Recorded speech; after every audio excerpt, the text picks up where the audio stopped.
Okay, so welcome back. It's been a while since I've done a cooking demo, but we've just gone into a bit of a shutdown or a lockdown here in Thailand due to a second wave of COVID. So I guess I'll be doing a few more demos and my cameraman will be getting his camera skills back.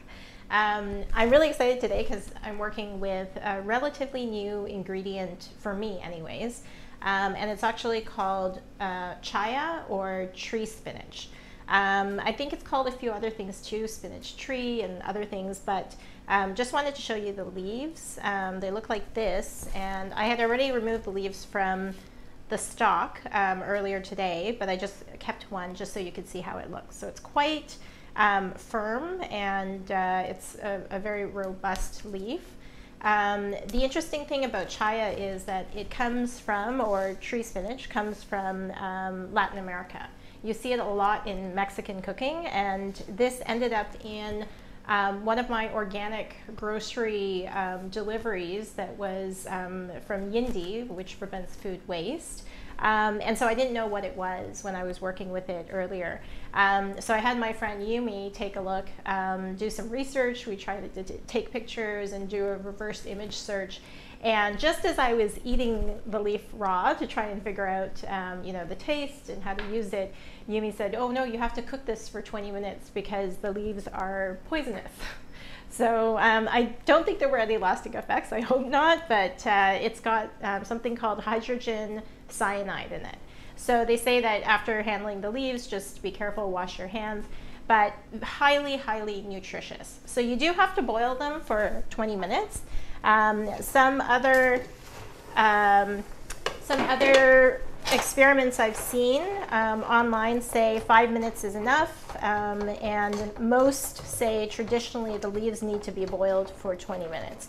So I'm gonna put the leaves in some boiling water. I haven't added any salt, mostly because the leaves are extremely nutritious and I want to keep that water after. Because after the poison is gone, the hydrogen cyanide, what's left over is a lot of vitamins, vitamins A, B, C, as well as a lot of protein. So I'm going to set the timer for 20 minutes because that is traditionally how long you're supposed to be boiling chaya leaves or tree spinach. And then when we come back, we will put them in an ice water bath to cool down. And I'll be making a sauce, which is basically a riff on a Sichuan sesame spinach starter. So it's got all the traditional ingredients, some tahini, some sesame oil. I'm using shoyu as well as a little bit of Chinese vinegar. But the difference is usually in the Sichuan version, there's garlic in it, and to make it a bit spicy, I'm going to use wasabi. So we'll let it go for the next 20 minutes, and then we'll come back and we'll assemble. Okay, so 20 minutes have passed, my egg timer has gone off, and I've moved this onto a smaller burner, but we've got our chaya or tree spinach all cooked down for 20 minutes, so there's no hydrogen cyanide left, we hope. So I'm going to stick this into an ice water bath.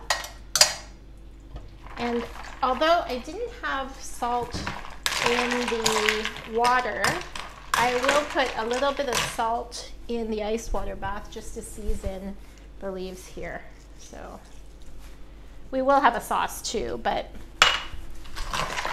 sea salt never hurt anyone. And we still have all of that water left behind. I'm going to have a taste of it later to see if it's salvageable, because as far as all of my research shows, it has a lot of nutrients in that. So I might sneak it into some dishes that Dave's going to have later on in the week. And now that he's heard me talk about that the leaves are poisonous, he's really looking forward to that. All right, so our leaves are cold now.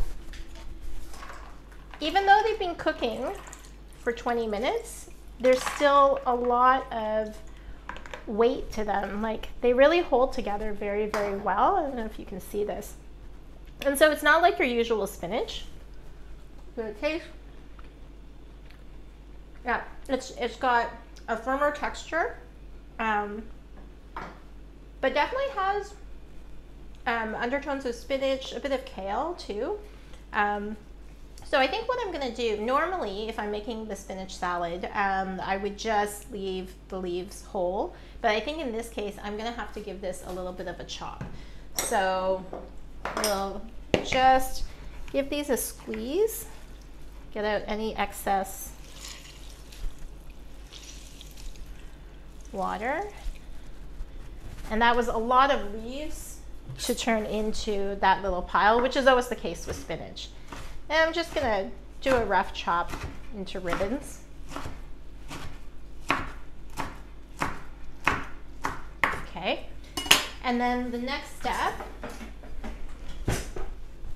oh, and by the way, my absolute favorite dish towels are actually diapers. Just a little trick, very, very absorbent, and you don't really worry about them getting dirty or getting stained. Okay, so going to add in the sauce. So what we've done here, I've already added in 1 teaspoon of Chinese vinegar. It's quite strong, so I didn't want to add too much in. And then just a little bit of brown cane sugar. Added in about 2 tablespoons of shoyu. So shoyu is, a good shoyu is like a more refined soy sauce, and often it's gluten-free. So wanted to use this. This particular soy sauce is very interesting. It's a new soy sauce bottle technology, believe it or not, where it takes the air out of the inside so it preserves the flavor. So my friend Yumi told me about this when I went to Donkey Mall. And then I'm going to add a little bit of soy or sesame oil just to toss first, and then we'll add in the sauce that I put together. And the last thing that I'm going to add to the sauce is some tahini. So this is very much sesame on sesame on sesame. So let's go with 2 tablespoons for now. And that's going to thicken the whole thing up. There we go. So tossing the spinach in a little bit of sesame oil. Then adding in our sauce. And you can adjust for seasonings if you like more sour, a little bit sweeter, a little bit more salty, you go ahead and do that. So giving another toss. Oh, and the last bit that I didn't mention, of course, is wasabi.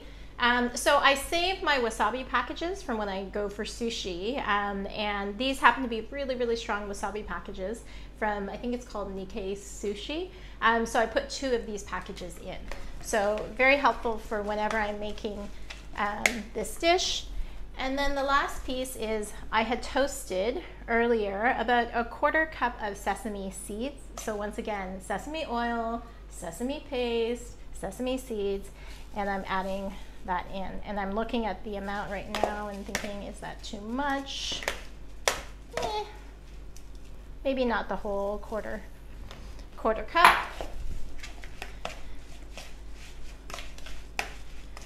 And that should do it. So gonna give it a taste just to make sure, because might have to adjust. Those are really good. Okay, so really, really good, really, really healthy. You can do this with regular spinach too. If you do it with regular spinach, you're just gonna wanna parboil for like 30 seconds and then put into a cold water bath. This is especially interesting because tree spinach has about 100 grams, has the same protein as an egg. It's got lots of iron, lots of vitamins, and if you read up the nutritional benefits of tree spinach, it reads like traditional Chinese medicine, that it cures like cholesterol and hardens your fingernails and does a whole bunch of great stuff. So highly recommended. I mean, if you're in Bangkok, if you're in Thailand and you're able to get access to this, why not try it out? In any case, this is going to be our appetizer tonight, and then we'll have a larger meal later. But thanks for joining me.